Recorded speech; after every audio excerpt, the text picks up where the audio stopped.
अस्सलाम वालेकुम रहमतुल्लाहि व बरकातुहू। प्रोग्राम स्पोर्ट्स राउंडअप के साथ उबैद ताहिर और तकनीकी मुआविन हाजिर खिदमत हैं। हम दोनों का सलाम खुजी।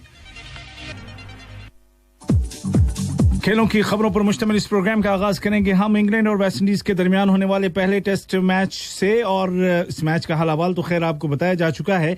फिल वक्त जो तस्करा है वो ये है कि उसके बाद इंग्लैंड के कप्तान को जो कि इस मैच में कप्तान थे यानी कि बेन स्टोक्स, उनको शदीद तनकीद का सामना है। नुक्ताचीनी की जा रही है कि भाई टॉस जीते तो पहले किसने कहा था बल्लेबाजी करो, जबकि मौसम नजर आ रहा था, आपके पास सीमर्स थे, आप सीमर्स के साथ मैदान में उतरे थे और आपने ब्रॉड को भी इसीलिए नहीं रखा था टीम में। तो फिर आपने पहले बल्लेबाजी करने का फैसला क्यों किया? क्या आप वेस्ट इंडीज की बैटिंग से डरे हुए थे या अपनी बॉलिंग पर आपको भरोसा नहीं था? बहुत सारे सवालात बेन स्टोक्स के पूछे जा रहे हैं, लेकिन अंजाम एक ही है कि 4 विकेट से इंग्लैंड हारा है।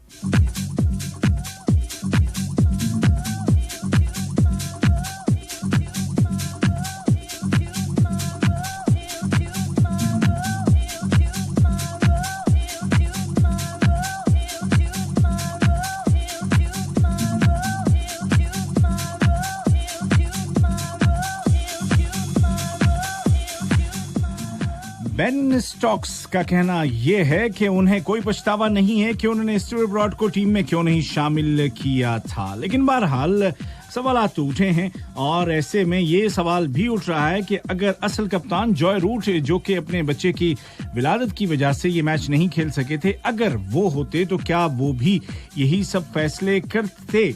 ये सवाल अपनी जगह। अब नतीजा जो भी हो, फिल वक्त ये है कि इंग्लैंड 1 से पीछे चल रहा है, यानी कि सीरीज में पहला मैच, ओपनिंग मैच हार चुका और इसका असर नफसियाती तौर पर खिलाड़ियों पर जरूर पड़ता है। पहला मैच आप जीतें तो जरा सी हिम्मत बढ़ जाती है, पहला मैच हार जाएं तो ये ख्यालात दिल में आ जाते हैं कि अगर अगला मैच ना जीते तो क्या होगा। अब इंग्लिश टीम इसी मरहले से गुजर रही है। अच्छी बात यह है कि कल से जो दूसरा टेस्ट मैच शुरू हो रहा है उसमें उनके मुस्तकिल कप्तान जॉय रूट की वापसी हो चुकी है। आपको बताता चलूं कि वेस्ट इंडीज ने बनाए थे 216 रन और उसके जवाब में 437 रन बना डाले थे इंग्लैंड ने।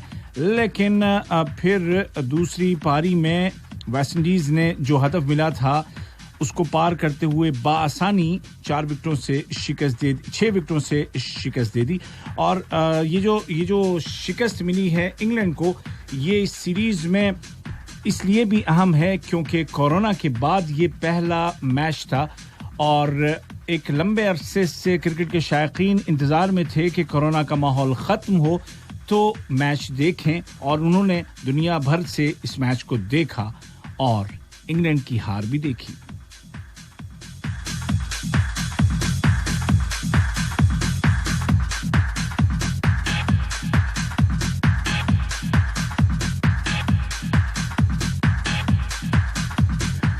चलें जी, क्रिकेट की टीम और क्रिकेट की बातें तो होती रहेंगी, लेकिन फिलहाल कुछ देर के लिए हम चलते हैं फुटबॉल की दुनिया में और यहाँ से कुछ खबरें हमारी मुंतज़िर हैं। और उसमें सबसे पहले ये है कि यहाँ कतर में क्या होने वाला है, कतर में कौन कौन से मैच हो सकते हैं, कौन कौन से मुकाबले इसके बाद, किसके बाद, कोरोना के बाद होंगे और किस मुल्क को किस पर सबकत मिलेगी। बहुत सारे टूर्नामेंट जो रुक गए थे उसमें से एक एशियन चैंपियंस लीग भी है और अब उसका भी आगाज होगा और ये आगाज 14 सितंबर से जाके 3 अक्टूबर में जाके ख़त्म होगा। 16 टीमें इसमें होंगी, 4 ग्रुप्स हैं और उनमें कतर, सऊदी अरब, ईरान, इराक, अमारात, इनमें से देखना यूं है कि कौन आगे बढ़ेगा।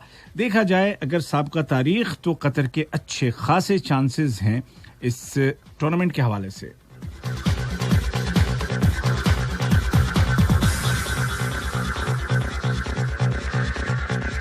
फिलहाल तो ये तय होना है कि ये मुकाबले जो कि 14 सितंबर से 3 अक्टूबर तक होंगे कहाँ होंगे, क्योंकि कुछ तो ग्रुप स्टेज के मुकाबले हैं और कुछ उसके बाद क्वार्टर फाइनल और सेमीफाइनल तक के मुकाबले हैं और कतर इन मुल्कों की या इन टीमों की इन मैचों की मेजबानी करने वाला सबसे नुमायां दावेदार मुल्क है।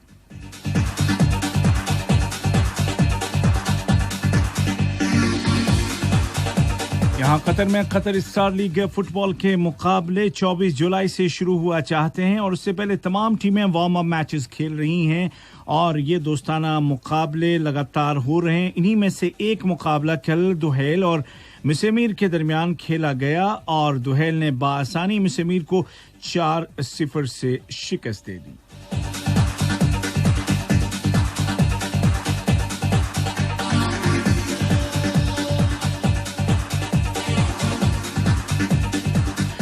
दुहेल की बात चली है तो दुहेल ही के नामी ग्रामी स्ट्राइकर जो कि कतर की कौमी टीम के भी शानदार खिलाड़ी और स्ट्राइकर हैं यानी कि अल मुइज़ अली जो कि एशियन कप फुटबॉल 2019 के बेहतरीन गोलर भी रहे थे यानी कि सबसे ज्यादा गोल उन्होंने किए थे। अब उनको बहुत सारी दुनिया की टीमें अपनी सफ में शामिल करना चाहती हैं और इन टीमों में तुर्की का गलतासराय, स्विट्जरलैंड का बाजिल, यूक्रेन का शाख्तार दोनेत्स्क और मॉस्को का लोकोमोटिव शामिल है और वो मुइज़ अली के साथ करना चाहते हैं कॉन्ट्रैक्ट अगले सीजन के लिए, लेकिन अभी तक ये वाज़ेह नहीं है कि मुइज़ अली अपनी टीम दुहेल को छोड़ के कहीं और जाएंगे कि नहीं, क्योंकि इससे पहले उनके लिए ऑस्ट्रिया की टीम या ऑस्ट्रिया के क्लब लासिक लेंस ने कोशिश की थी कि उनकी टीम में वो आ जाएं, लेकिन अल मुइज़ अली ने कहा कि नहीं, वो दुहेल में खुश हैं।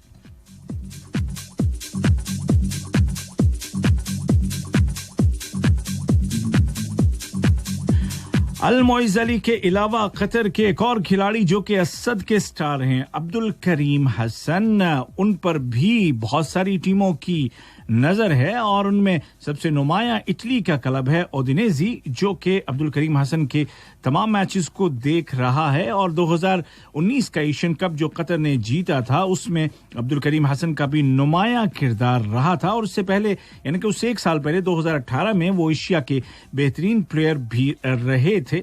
इससे कबल उन्हें स्पेन के रियल बेटिस और सेविला जो कि स्पेन का एक और क्लब है, दोनों की जानिब से उनके पास ऑफर मौजूद थी, लेकिन बहरहाल वो नहीं गए। अब देखना है कि आगे चलकर क्या होता है, क्या वो असद में ही रहना चाहेंगे या कहीं और भी जाकर के तजुर्बा करना चाहेंगे।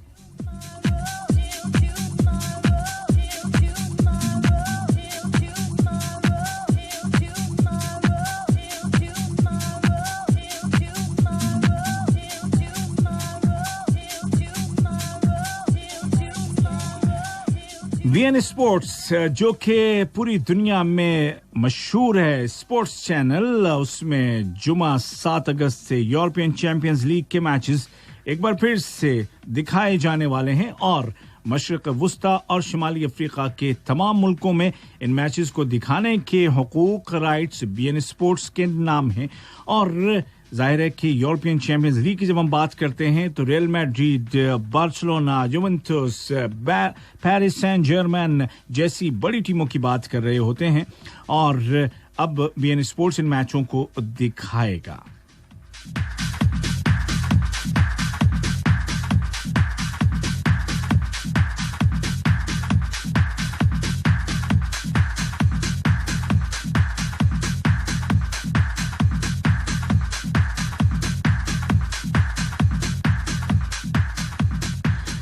कतर में ही लौटते हैं, लेकिन इस बार जिक्र फुटबॉल का नहीं बल्कि हैंडबॉल का, यानी कि पांव से हाथ की जानिब हाथ से एक बॉल जो कि छोटे से गोल में फेंका जाता है, उसमें क्या हो रहा है? उसमें ये हो रहा है कि एक बड़ा खिलाड़ी आ रहा है अल-बकरा की टीम में खेलने के लिए। अल-बकरा स्पोर्ट्स क्लब ने दुनिया के मशहूर खिलाड़ी जिनका ताल्लुक है चेक रिपब्लिक से, नाम है इंद्रे ज़द्राखला, उनके साथ कर लिया है कॉन्ट्रैक्ट और अगले सीजन से वो खेलेंगे अल-बकरा के लिए। और ये जो चेक रिपब्लिक के खिलाड़ी हैं अपनी टीम के यानी कि अपनी कौमी टीम के कप्तान भी हैं और 120 मैचों में अपने मुल्क की नुमाइंदगी कर चुके हैं जिसमें उन्होंने 420 गोल किए और 2018 की यूरोपियन चैंपियन के सबसे ज्यादा गोल करने वाले खिलाड़ी थे। ये चैंपियनशिप हुई थी क्रोएशिया में और इसके दौरान उन्होंने कुल 55 गोल किए थे।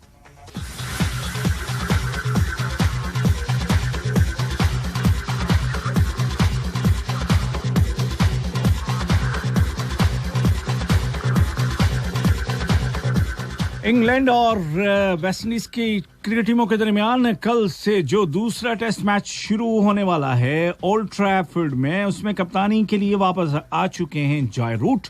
लेकिन सवाल ये है कि अब उनकी जगह कौन नहीं खेलेगा। इसका जवाब भी आ चुका। जॉय डेनली को ड्रॉप कर दिया गया है और जॉय रूट अपनी पोजीशन पर यानी कि नंबर 4 पर खेलेंगे और जैक क्रॉली जो कि 4 पर थे उनको मजीद आगे बढ़ा दिया गया है, यानी कि 5 या 6 नंबर पर वो खेलेंगे। डेनली की बात करें तो उनकी टेस्ट में एवरेजेस अंडर 30 है और इस मैच की बात करें जो कि हारा है इंग्लैंड, तो उन्होंने पहली इनिंग्स में 18 और दूसरी में 29 रन बनाए थे और सीरीज ओपनर में यूं इंग्लैंड को 4 विकेटों से शिकस्त हो गई थी।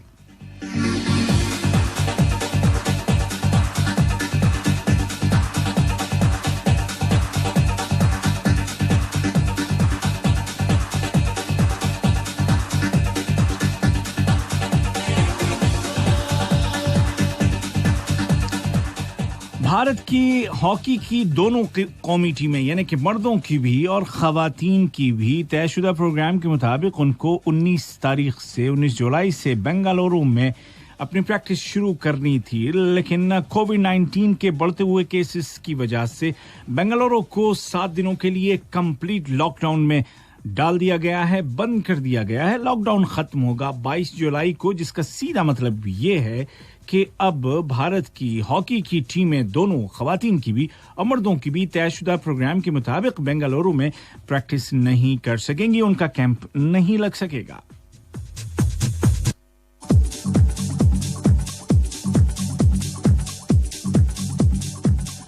और हॉकी का जिक्र ही जारी रखें तो जनाब भारत के world cup winning hockey legend Ashok Kumar का कहना यह है कि अगर इस साल ओलंपिक हो जाता तयशुदा प्रोग्राम के मुताबिक और कोविड-19 ना आता तो अच्छे खासे चांसेस थे भारत की हॉकी टीम के लिए कि वो पोडियम पर पहुंच जाती और कोई ना कोई मेडल जीत करके आती भारत के लिए। लेकिन क्या अगले साल भी ऐसा हो सकेगा या नहीं, ये कहना मुश्किल है। अशोक कुमार 1975 के वर्ल्ड चैंपियन टीम का हिस्सा थे और उसके अलावा म्यूनिख ओलंपिक्स में भारतीय टीम जिसने कि ब्रॉन्ज जीता था उसके भी मेंबर थे।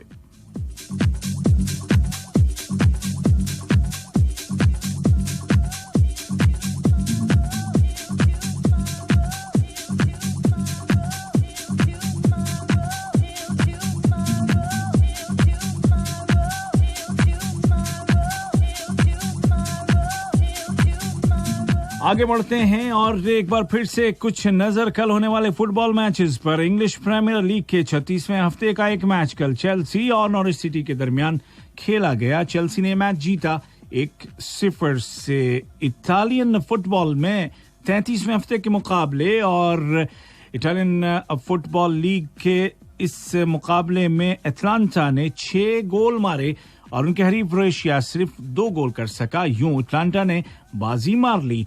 उनके बगल में एक और मुल्क पुर्तगाल, और पुर्तगाल में होने वाली फुटबॉल लीग के कल होने वाले मुकाबलों में सांता क्लारा, पोर्टिमोनेंसी, एल्वेंस्टी और बेनवेका ने अपने अपने मुकाबलों में कामयाबी हासिल की है।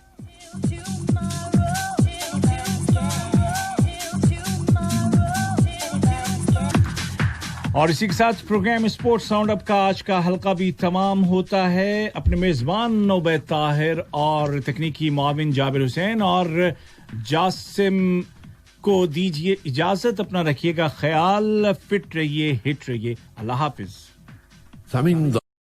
अस्सलाम वालेकुम व रहमतुल्लाहि व बरकातहू।